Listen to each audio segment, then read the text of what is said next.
دایی بفرما بالا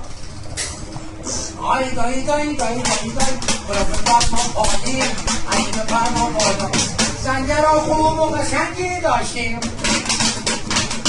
روی سنگر ما ستا کس خل می‌ذاشتیم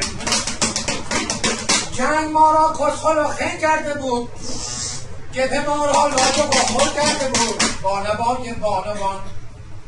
باربندیم همزمان این قافله از به کرب و بلا دارم ای به هم بدین چرا میدیم تا بوش بیاد اونقدر میدیم تا خانه به بوش بیاد جلوش بیاد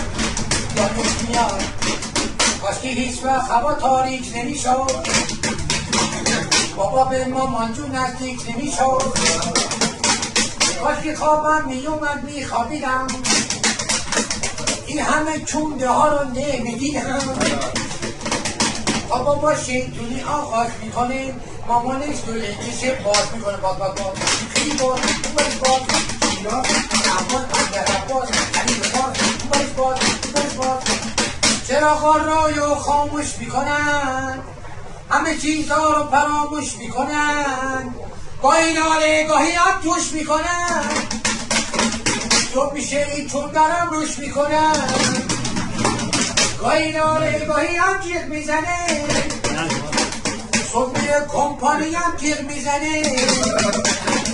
تا بابا شیطونی آغاز میکنه مامانم بازی کن ناز میکنه منم به کلپتی میگم که جونم که توی چونده تر از مامان جونم چرا تنها میخوابیم من رفونه بیا دو تایی بریم چونده خونه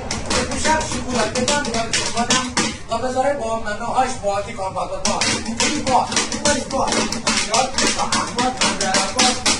ادو بابا کبتر میاید یک دمه کل خر میاید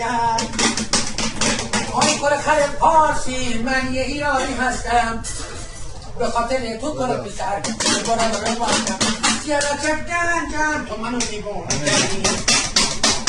من آمدم اونم بروفم بروم بوی مک اون که وقتی تنها کسم بود تنها پناه دل بی کس